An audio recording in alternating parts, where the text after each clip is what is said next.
Yes, I know without a shadow of a doubt that my son's innocent. Stacey Nelson says it came as an absolute shock when officers arrested her son Wednesday for threatening to blow up Worth County High. I'm like this right here, by me being a parent, that if you do the crime, you're going to do the time. I would never uphold my child in anything like that. Nelson says it was impossible for a 16-year-old son to have phoned in the threat Monday afternoon to 911. She contends he was with her at the time and had no access to a cell phone. Through an open records request, we obtained the audio of that call. Worth County 911. I'm going to go to high school tomorrow.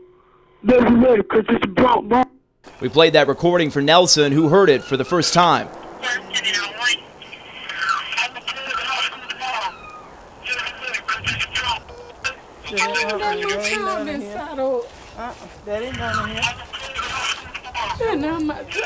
And we haven't went and just handpicked, one individual, student that we say, this has got to be him. Sylvester Police Investigator Ronnie Grady says the phone threat, which set off a series of copycat written threats at Worth Middle and Elementary schools, was investigated thoroughly. The evidence they have against the 16-year-old is substantial. We would not have effected the arrest or taken this juvenile into custody if we didn't feel like that we had sufficient evidence to prove his guilt. Nelson says her son was home sick that day and had been in trouble before at school. She believes that may have led to the accusation. Still, she feels the real caller is still out there.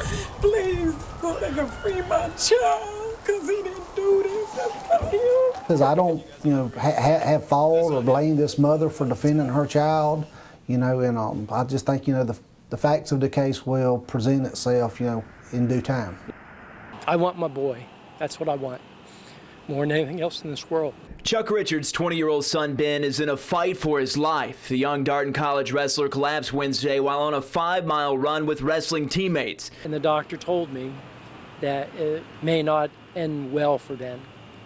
And not knowing exactly what he meant, I said, "What do you mean?" And he said, "This is a procedure where Ben could die."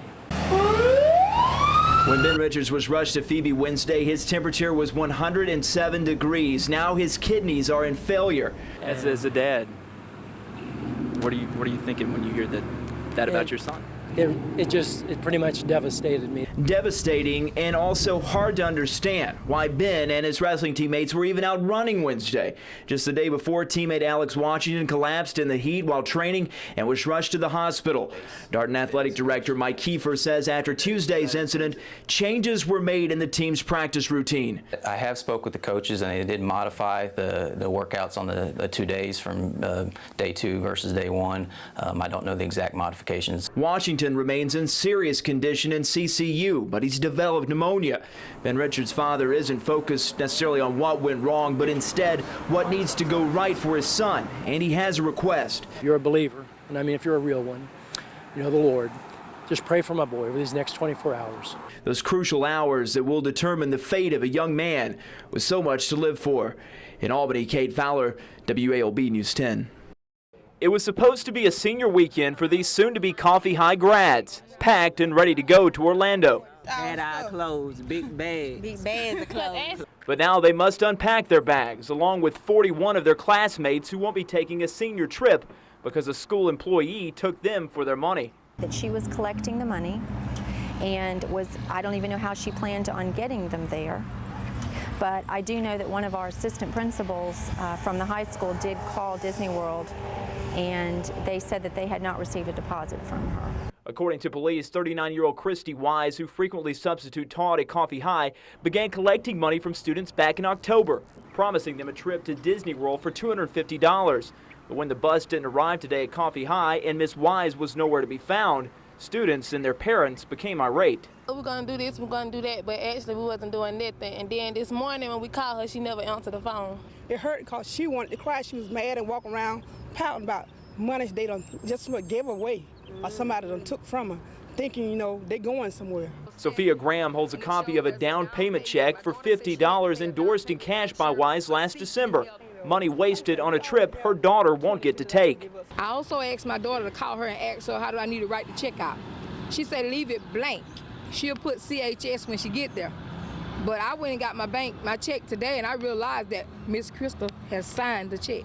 Detectives with the Douglas Police Department and the Coffee County Sheriff's Office questioned Wise, who they learned had collected more than $7,400 for the trip she never booked. Now she's charged with one felony count of theft by conversion. But her biggest crime may have been hurting those that trusted her the most. In Douglas, Cade Fowler, WALB News 10. And ironically, we've got beautiful beach weather out here yesterday. We've under beautiful conditions right now. We've got clear skies, a little bit of a breeze blowing here, but of course that is all subject to change. Rain is moving in tonight. Lots of rain expected here over the next few days. And even though Isaac is making that turn towards the west, folks here are still concerned. When it appeared that Isaac was going to make a direct hit on Panama City just about 48 hours ago, that sent a lot of tourists packing. It led a lot of beachside resorts here to make preparations in case they did have a direct hit from a hurricane. Not out of the woods, though, just yet. That led Bay County commissioners to issue an emergency declaration. The uncertainty of Tropical Storm Isaac's path led to a sense of uncertainty in Panama City Beach. Vacationers plan to stay a little bit longer, but with the weather coming in, we're going to go ahead and get on back, and we don't want to take a chance. And beachside resorts, we're not taking any chances despite Isaac's westward shift. Yeah, we have seen a lot of people leaving out. You know, they've come here the first day and then they notice the storm, how close it is, and then they leave the next day. And so, yeah, our capacity right now, we're at all-time low. While some vacationers did stay at the summit, sandbags were out and palm trees were trimmed just in case the westward-bound storm veered back to the east. Just waiting to see what the storm is going to do. But this wide-stretching storm known as Isaac will pack heavy winds and rains in parts of the Panhandle. This prompted Bay County commissioners to declare an emergency declaration. Right now, we're hoping it keeps tracking the way that it is. We know we're going to have impacts, but at this time, we don't foresee any type of evacuation orders. No evacuations, but still cautious, staying mindful that even while Isaac may not be bearing down on Panama City, it could still get messy here. And one thing that folks here are really keeping a close eye on is just how powerful Isaac gets out in the Gulf. It could still cause quite a few problems here. Some of the things at risk, we're talking about storm surges up to 4 feet. They're expecting upwards of 12 inches of rainfall, and this is an area that's already seen an abundance of rainfall. And of course, there is a threat for severe weather, possibly tornadoes. You remember Hurricane Ivan a few years ago? When it came through, it spawned several tornadoes here, one of which went through downtown Panama City. It was caught on camera. You may remember seeing that video. Caused some damage here in this area. So they are accustomed to this kind of weather. Of course, right now, hoping for the best, preparing for the worst, especially those beachside resorts. Keep in mind, coming up next weekend is the Labor Day weekend, the last big hoorah here in Panama City. They're hoping that all this weather clears up by then. Carla? All right. Yeah, and as a native of the Sunshine State, as you are, you've seen many of these, and they are kind of hard to track when they're so far down, in this case, not even in the Gulf, in the Caribbean. That's right. That's why that cone of uncertainty is so wide, kid, because it could be anywhere from, say, Cedar Key all the way over to Mobile. Crews already trimming trees at the intersection of Jefferson and Fulima. It's just the start of a more than 2-year project to do away with a dangerous interchange on the Liberty Expressway. It's a mess. It wasn't done right the first time, and they've realized that finally and trying to do something about it. Fred Abernathy says removing the entrance and exit ramps at Jefferson and the bypass was much needed. Only problem is his bait shop sits in the shadows of the construction zones, a major project. I don't like the impact it's having on me and the businesses right around here. GDOT says the $12.5 million project will relocate the westbound exit and entrance to the bypass across from Fulima Road. The four-legged intersection will require a new bridge over the railroad tracks and a new bridge over North Jefferson. New turn lanes, sidewalks, and a raised median are also in the works along Fulima. It hurts business because it makes it more difficult to get in and out of here. People will just drive right on by.